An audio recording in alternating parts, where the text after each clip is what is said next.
So, hello again for the third time for some of you. My last video, I promised to do something more fun.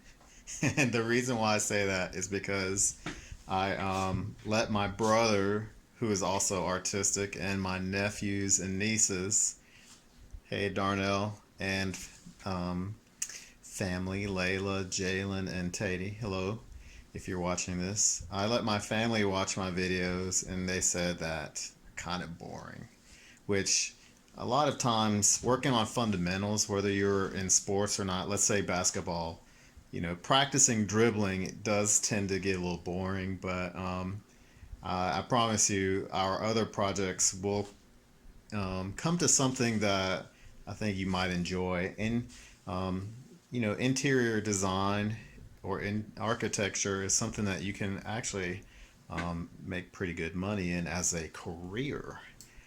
So this next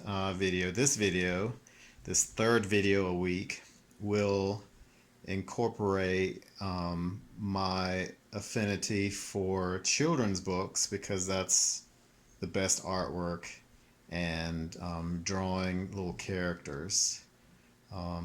And for copyright purposes, I do not own any rights for these books or images. So let's proceed. So for the first part of this video, I'll be reading a book. And this book is called I Don't Want to Be a Frog because Miss Shin's daughter, Victoria, asked that I show you how to draw frogs. I think it was Miss Shin's daughter, I'm not sure. So it goes as following. Let me ask you something. If you could be any animal in the world, what would it be? Probably not a frog, right? Exactly. I Don't Want to Be a Frog, written by Dev Petty, illustrated by Mike Bolt. I want to be a cat. You can't be a cat.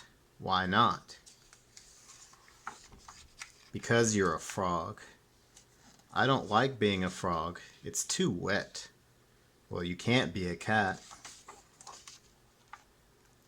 I want to be a rabbit. You can't be a rabbit. Why not? Look, I can hop. Sure, but where are your long ears? Besides, what's wrong with being a frog? I don't like being a frog. It's too slimy. That may be, but you can't be a rabbit. I want to be a pig. You can't be a pig. Why not? Most of all, because you're a frog, but also because you don't have a curly tail or eat garbage. I can eat garbage. Everyone says that until they eat garbage. Sorry, you can't be a pig. I want to be an owl. Of course you want to be an owl. Being an owl is the greatest thing ever. Boy, would you love being an owl. So can I be an owl then? No, of course not. Why not? 1. You don't have wings. 2. You don't look wise. 3. You can't turn your head all the way around. 4. You are a frog. What's wrong with being a frog anyway? Too much bug eating. I see, but still, no being an owl for you. Why so glum? I don't want to be a frog. What do you want to be then? Not a frog. I want to be a cat, or a rabbit, or a pig, or an owl. Something cute and warm. I'm going to let you in on a little secret. I love eating cats. I love eating rabbits, and pigs, and owls too. I am pretty hungry. I might just go gobble some up right now. That's terrible. It's who I am. But guess the one thing I never eat. Badgers? No, I eat badgers. Lots of badgers. Frogs? Bingo. Why don't you eat frogs? Because they are too wet and slimy and full of bugs. Oh, so it's good to be a frog. Yep, I guess you can't fight nature. We are what we are. You are a fierce hunter, and you are a wet, slimy, bug-eating, very lucky frog. You should just be happy you're not a fly. What's wrong with being a fly? The end. Let's start the drawing part. Because our frog that we're going to draw, which comes from the cover of this book, because this frog is taller than the frog is wide, instead of orienting my paper landscape or hot dog, I'm going to turn or rotate, math word, I'm going to rotate my paper so my paper is portrait or hamburger, like so. A lot of people like me like to start from the head and work their way down. Some people, not like me, go from the bottom and work their way up. So when I look at this frog, I break things down, and this is how I kind of see the world. I break things down into simple geometric shapes. These shapes are circles, ovals, and these shapes use one line. Semicircles, that's not a great semicircle, but you get the idea. That uses two lines. There must be something under here. Triangles use 3 lines. Squares and rectangles use 4 lines. And remember, rectangles don't have to be vertically aligned. They can be horizontally aligned. These shapes use 4 sides, or they have 4 sides and use 4 lines. A trapezoid and a rhombus have 4 sides as well. A trapezoid looks like a triangle that got the tip cut off, like so. And the sides of the trapezoid lean together. If you extend these lines, they would eventually converge or intersect. The sides of a rhombus are parallel to each other, and if you extend these lines out into space, they would never ever in theory touch. So these use 4 lines. So these are some simple geometric shapes that you can generally see in other more complicated objects. So, having said that, when I look at this frog, I see that the head, and make sure you don't draw the head in the middle because then you'll run out of room for the legs, but I see that the head is almost shaped like an oval or a circle. The body has a square or rectangular feel, and I hope you can see that and see these lines. So when I see things, I see the shapes that construct these objects. Now I'm going to press down a little bit harder, but before I go on, I see that the eyes sticking out from the top of the head look like semicircles, like so. And it looks like they're a little bit closer together, but that's okay because we don't have to replicate this exactly. So I'm going to make this edge a little bit darker. I'm going to outline the outside edges of my frog. Maybe make this eye a little bit bigger. It looks like the right eye is a little bit bigger. And erase any lines I may not have used or any lines I don't need anymore. The right side of the head comes down at a little diagonal and then curves like so.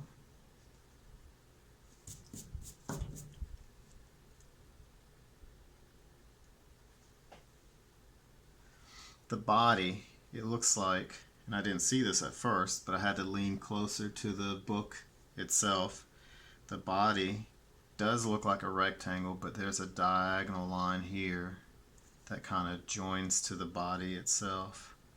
And on this side, it looks like the same kind of situation where it curves, like so. You don't want to press down too hard because we are going to have to erase some things, like where the fingers would be. Alright, so before we leave the head and go down to the legs, let's add other details. For example, inside the eye, you have a circle, and then part of a circle, which looks almost like a semicircle, and you would shade that dark. On the other side of the head, you have a circle, and then a smaller part of the circle or the eye.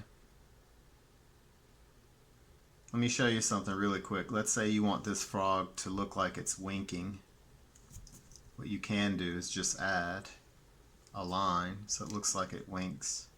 So again, because you're an artist, you don't have to draw things exactly as you see them, unless that's your intent or your purpose for drawing. The next thing I'm going to draw is the nostril. The nostril looks almost like a comma, like this, and you would shade that in black. The mouth looks ovular or like an oval. And again, if you don't get things exactly right, it's okay.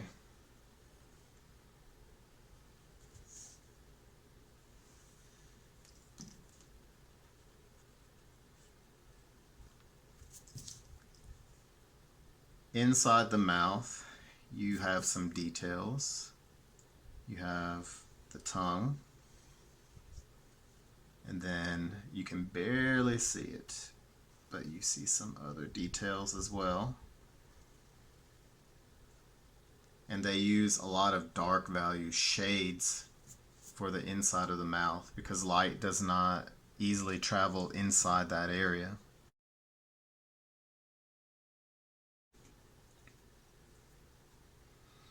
Kind of looks like Barney so far. Alright, so what you can do is work on the arms next. The arms start somewhere right here, and we're going to draw the outside edge like that. On the other side, it would be very similar. Make it a little bumpy, like a little curve for the elbow on this side. Like so. Let's draw the inside edge of the arm. Curved lines. We use a lot of curved lines when we draw things that are in nature, like frogs and people. And even in cartoons, when we imitate these objects, we use a lot of curved lines.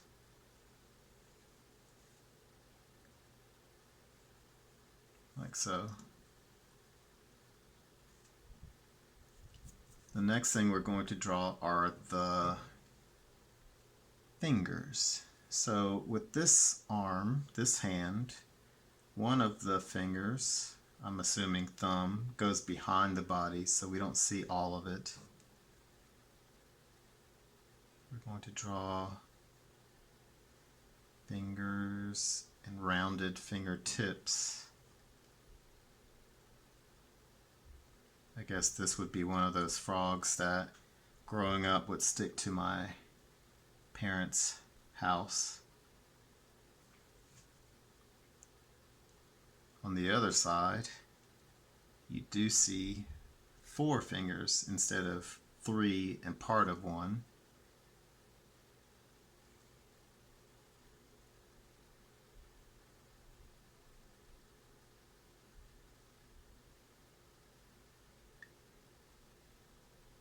And don't go too fast. Sometimes when I go really quickly, I feel like I'm messing up.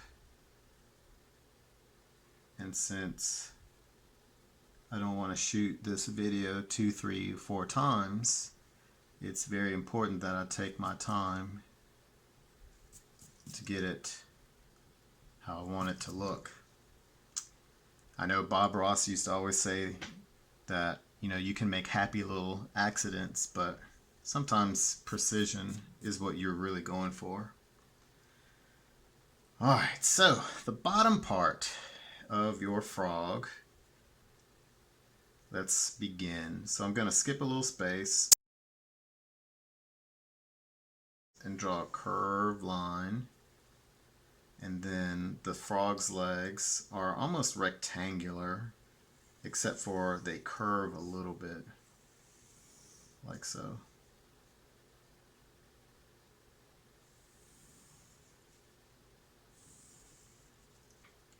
And if you feel like you've made a mistake, don't just take your paper and ball it up.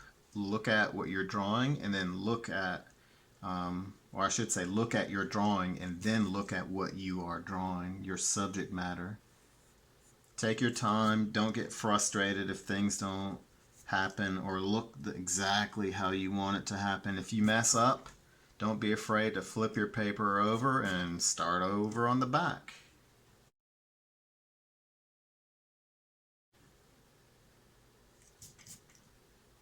And remember, as you go, erase lines you don't want.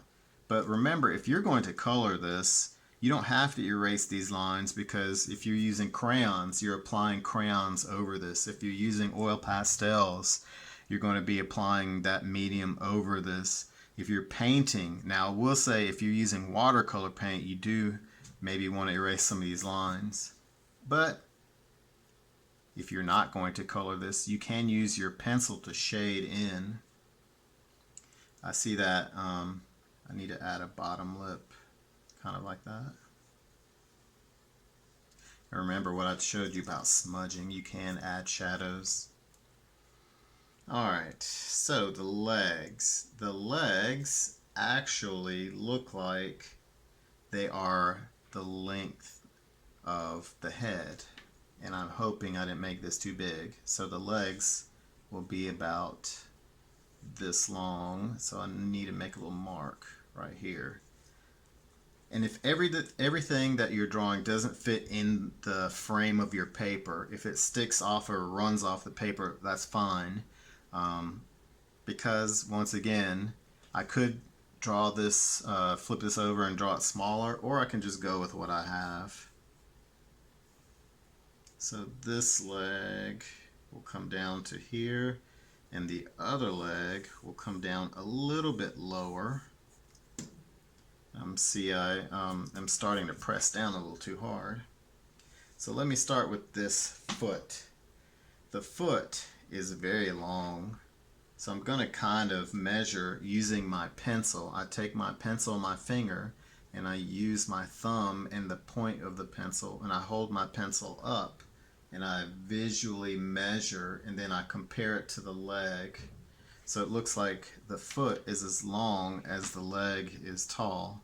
So my foot should end somewhere here, and that's this foot. And again, I keep saying it's hard when you're sitting low and looking at your paper from an angle. You do want to kind of be over your paper so you can see what you're drawing, because when you're sitting like I'm sitting now, I'm trying to stay out of the camera's way, but when you look at it from a low angle, you tend to not draw things correctly. So looking at what you're drawing and looking at your paper is very important, and how you look at it is very important. So the next thing we're going to draw, since I'm rambling, let me stop rambling. The next thing we're going to start on is the foot itself. So we have a little curve here for the heel. And then, again, I'm using very light lines. I'm going to pencil 3 toes. And the middle toe should stick out a little bit farther. And then the foot gets very narrow at the heel. If you look at it, it almost looks like a triangle, doesn't it? So if you want to draw a triangle and then round the edges, that's one technique you can use. So I'm going to make this a little bit darker. I'm going to round the toes.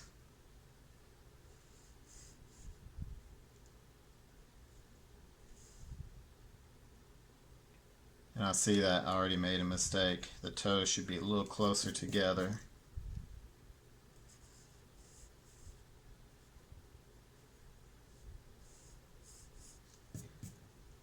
It doesn't have to look exactly like the artist's work.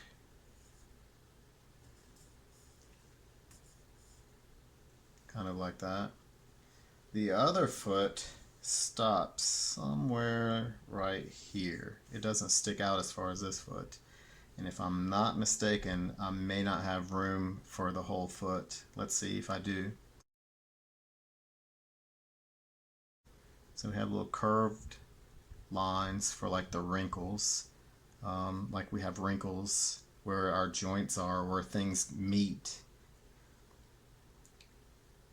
I'll use, I call it stick figure lines. I'll use some stick figure lines to draw my toes. Ooh, might not have space for this one toe. And then the edge, like so. So curve this line. Bring your toe out. And I think, yep, if I'm not mistaken, that middle toe should be the longest toe. And it helps if you don't have anything under your paper while you're drawing this.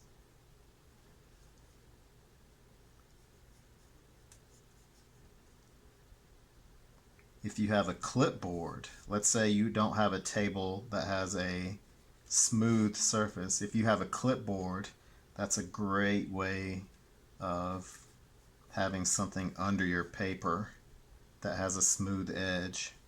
If you have a book, don't draw on the book, but you can press your paper or put your paper on top of the book so that you get smooth lines. Oh, yep, see, I won't have room for all that toe, but that's okay. Like so. The next step would be to trace this darker, especially in children's book or cartoons in general. A lot of times people outline heavily, and that's okay when you're doing that genre of art.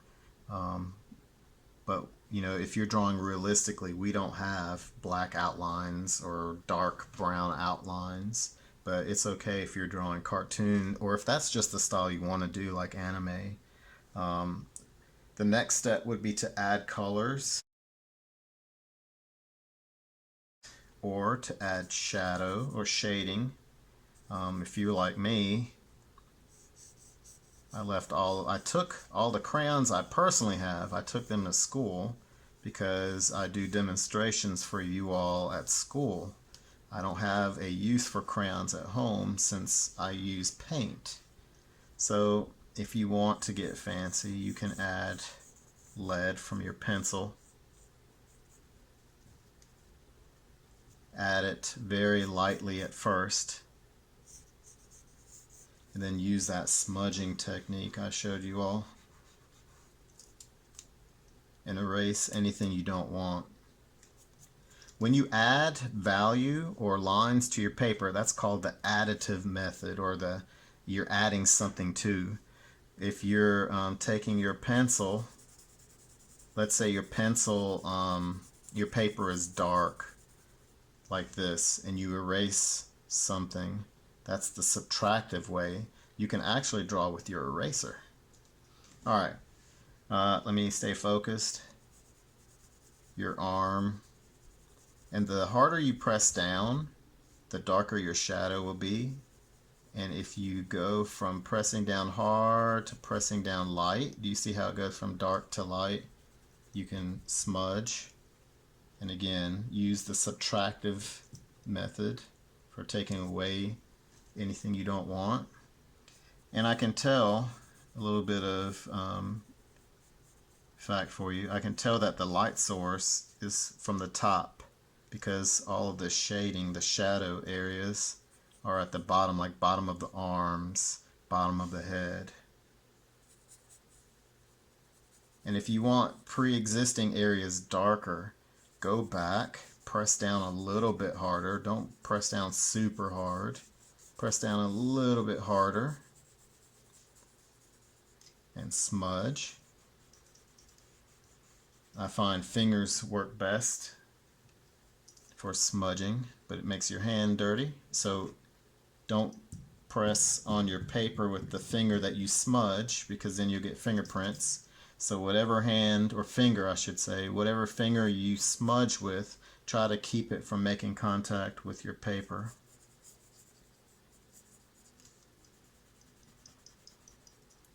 And if you get tired of drawing and adding shading, and if you get tired from doing that to erasing, what you can do is add shading to everything and then go back and erase what you don't want to see. This shadow should be curved to imitate that line. It's got a pretty dark shadow and it gets lighter and lighter.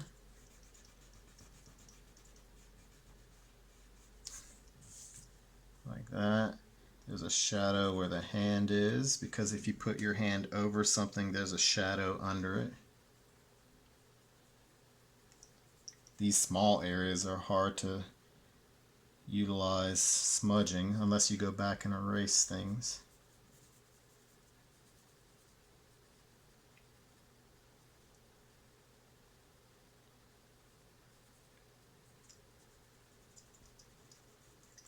And remember, you can always go back and erase.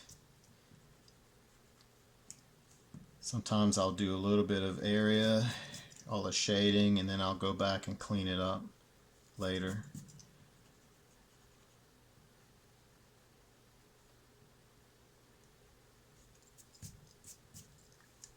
Alright, and then the feet. The feet are a little bit darker than the rest of the body, so I'll add a little bit of pencil graphite to that area.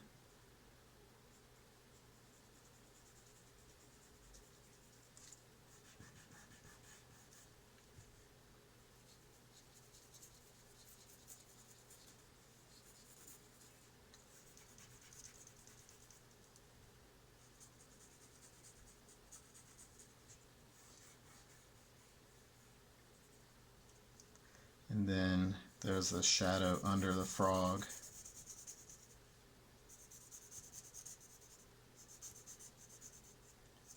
From the body itself.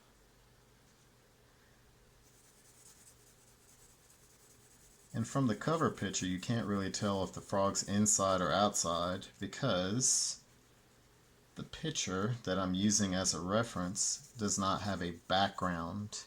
The background is the area around it, so I can't tell if this frog is inside or outside because there are no details giving me a clue of where it's standing.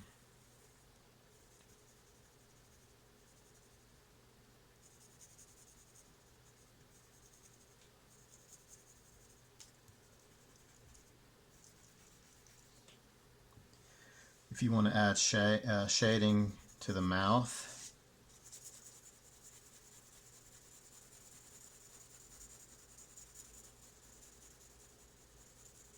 I'm going to start by adding shading the same value, the same level of darkness to the mouth.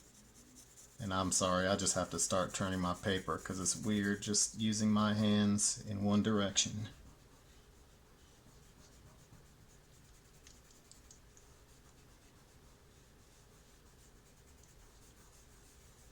Alright, so let me turn it back so you all can get an idea of what I'm doing without turning your heads. So I'm going to start with this value. Everything inside the mouth is this value. I'm going to go back, press down a little bit harder. The areas that need to be darkened, I'm now going to add another layer, a level of darkness on top of this. And I like to cross hatch because when you go one direction, you see the lines that you've created. So I like to go back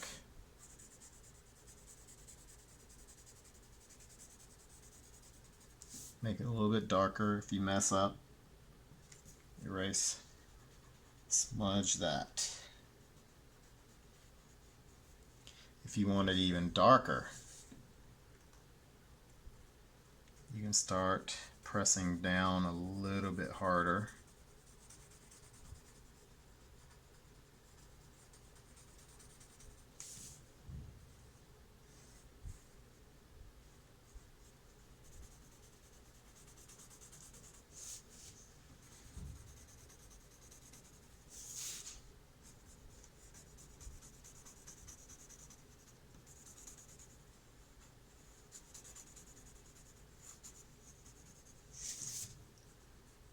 Alright, that's the back of the throat inside the mouth.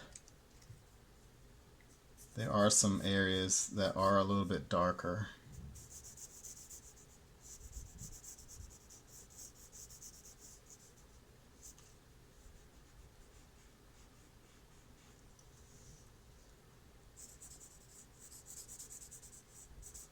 So what I'm doing now is showing you that if all you have at home is a piece of paper and a pencil, well, that's just enough.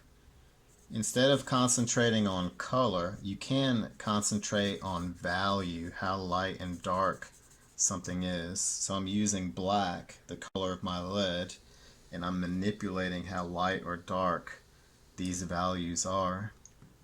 There's a little area here I need to lighten up, and I can use the subtractive method by taking away some of that value. I can go back and add details to the eye. One thing too that people tend to like to do is draw two little circles inside the eye and then shade around them, and it's almost like you captured the light bouncing off of the reflective surface. Our eyes, and normally eyes in general, are wet, and so eyes tend to reflect light like so, and then shade in the nostril. Almost looks like a mustache.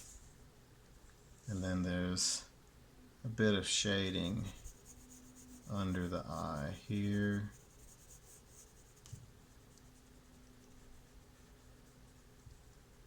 And a little bit here.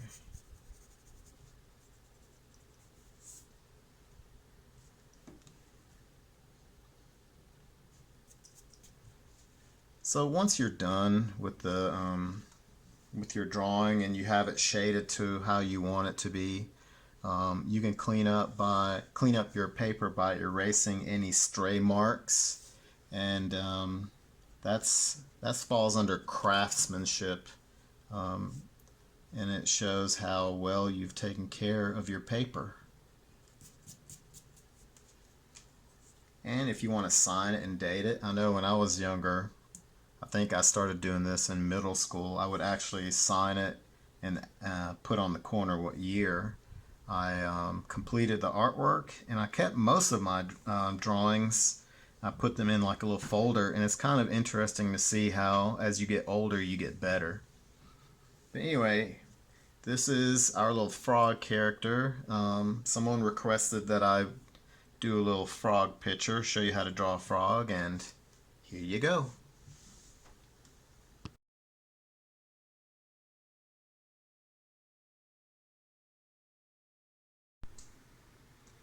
So remember, be creative and have fun.